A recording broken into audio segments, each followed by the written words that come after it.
जब हम चुनाव या इलेक्शन के बारे में सोचते हैं तो सबसे पहले दिमाग में क्या आता है? शायद उंगली पर लगी स्याही की एक तस्वीर, है ना? लेकिन सच तो ये है कि सिर्फ एक वोट डाल देना और एक सच्चे डेमोक्रेटिक इलेक्शन का हिस्सा बनना, इन दोनों में जमीन आसमान का फर्क है। तो चलिए आज इसी फर्क को थोड़ा और गहराई से समझते हैं और देखते हैं कि चुनाव सिर्फ एक वोट से कहीं ज्यादा क्यों है। तो चलिए एक बहुत ही बेसिक सवाल से शुरू करते हैं।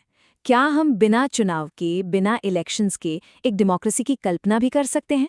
और यही वो सवाल है जो हमें इस पूरी बातचीत की जड़ तक लेकर जाएगा। हम में से ज्यादातर लोगों को लगता है कि वोटिंग एक मॉडर्न आइडिया है, लेकिन सच बताऊं, इसकी जड़ें हजारों साल पुरानी हैं। तो चलिए एक छोटा सा सफर करते हैं इतिहास में और देखते हैं कि ये सब शुरू कहाँ से हुआ। जरा इस टाइमलाइन पर नजर डालिए। ये जानकर शायद हैरानी हो कि वोटिंग का मकसद हमेशा नेता चुनना नहीं था। सोचकर देखिए, एंशिएंट ग्रीस में तो वोटिंग का इस्तेमाल किसी को देश से निकालने के लिए होता था। फिर सदियों बाद वेनिस में एक बिल्कुल नया सिस्टम आया, जहां लोग हर उस कैंडिडेट को वोट देते थे जो उन्हें ठीक ठाक लगता था।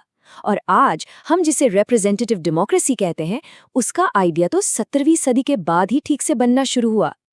एक मजेदार बात बताऊं, ये जो इंग्लिश का शब्द है ना, ऑस्ट्रेसाइज, जिसका मतलब होता है किसी को ग्रुप से बाहर कर देना, जानते हैं ये कहाँ से आया? ये ग्रीक शब्द ऑस्ट्रैका से आया है।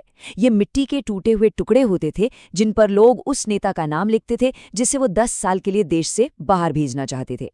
तो अगली बार जब ये शब्द सुने तो याद रखेगा, इसका कनेक्शन सीधा एंशिएंट ग्रीस की वोटिंग से है। तो देखा आपने, दो बिल्कुल अलग मकसद। एक तरफ ग्रीस में सवाल था, चलो किसे बाहर का रास्ता दिखाना है, और दूसरी तरफ वेनिस में सवाल था, अच्छा कौन कौन हमें मंजूर है। ये साफ दिखाता है कि सही लीडर चुनने का कोई एक फिक्स फॉर्मूला कभी था ही नहीं। ओके, तो ये तो हुई इतिहास की बात। अब आते हैं आज की दुनिया में। आज के इतने बड़े और कॉम्प्लेक्स देशों में आखिर इलेक्शंस इतने जरूरी क्यों हैं? जरा एक मिनट के लिए सोचिए, अगर भारत के हर छोटे बड़े फैसले पर 140 करोड़ लोग एक साथ वोट करने लगें, तो क्या होगा? जाहिर है कुछ भी काम नहीं हो पाएगा। बस इसीलिए हम इलेक्शंस के जरिए अपने रिप्रेजेंटेटिव्स यानी प्रतिनिधि चुनते हैं, जो हमारी तरफ से फैसले लेते हैं। और सबसे बड़ी बात, इलेक्शन हमें बिना किसी खून खराबे के शांति से सरकार बदलने का एक तरीका देते हैं। लेकिन यहाँ एक बहुत बहुत ही जरूरी सवाल उठता है। सिर्फ वोटिंग करवा लेना क्या इतना ही काफी है? क्या हर चुनाव को हम डेमोक्रेटिक इलेक्शन कह सकते हैं? और यहीं हम आते हैं इस पूरी बातचीत के सबसे अहम हिस्से पर। एक नॉर्मल चुनाव और एक लोकतांत्रिक चुनाव में आखिर वो कौन सी चीज है जो फर्क पैदा करती है? चलिए इस बड़े अंतर को समझते हैं। ये कंपैरिजन सब कुछ साफ कर देता है। देखिए, कई तानाशाही देशों में भी इलेक्शन होते हैं, लेकिन वो बस एक दिखावा होते हैं जहां नतीजा सबको पहले से पता होता है।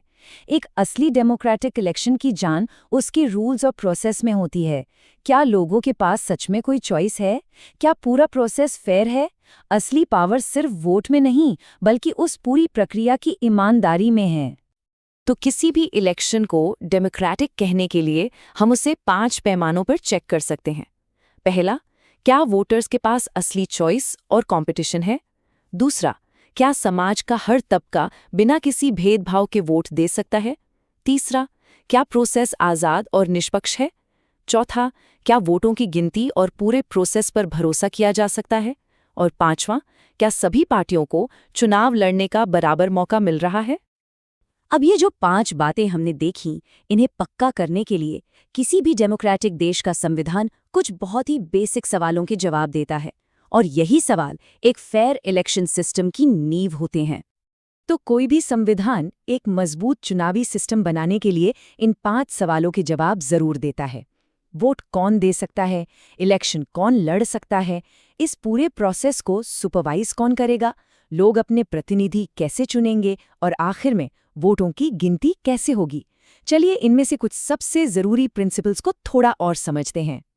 पहला और सबसे जरूरी प्रिंसिपल है यूनिवर्सल अडल्ट फ्रेंचाइज, मतलब एक तय उम्र के बाद हर नागरिक को वोट देने का हक है। सिंपल, कोई फर्क नहीं पड़ता कि उसकी जाति, धर्म, जेंडर या फाइनेंशियल कंडीशन क्या है। कोई भी सिस्टमैटिक रुकावट नहीं होनी चाहिए। अब दूसरा बड़ा सवाल, निगरानी कौन करेगा? सोचिए, अगर इलेक्शन कराने वाली बॉडी ही सरकार के कंट्रोल में हो तो फिर फेयरनेस की क्या गारंटी? कोई गारंटी नहीं। बस इसीलिए भारत जैसे देशों में इलेक्शन कमीशन ऑफ इंडिया जैसी एक इंडिपेंडेंट बॉडी है जो बिना किसी के दबाव में काम करती है। और तीसरा, प्रोसेस में भरोसा। वोटों की गिनती ट्रांसपेरेंट होनी चाहिए और वेरीफाएबल भी, मतलब उसे क्रॉस चेक किया जा सके। भारत में ईवीएम्स के साथ जो वीवीपीएटी का इस्तेमाल होता है वो इसी भरोसे को बनाए रखने के लिए है, ताकि हर वोट सही तरीके से गिना जाए। और ये बात कितनी सही है। वोट देने का हक कोई कोई तोहफा या प्रिविलेज नहीं है। ये तो डेमोक्रेसी की इमारत की नींव का पत्थर है, एक फंडामेंटल कॉर्नरस्टोन। और एक अच्छा इलेक्शन सिस्टम ही इस नींव को मजबूत बनाए रखता है। अच्छा, तो ये प्रिंसिपल्स तो समझ आ गए, पर क्या दुनिया के सारे देश इन्हें एक ही तरह से लागू करते हैं? बिल्कुल नहीं। चलिए देखते हैं कि दुनिया में वोटिंग के तरीके कितने अलग-अलग हैं।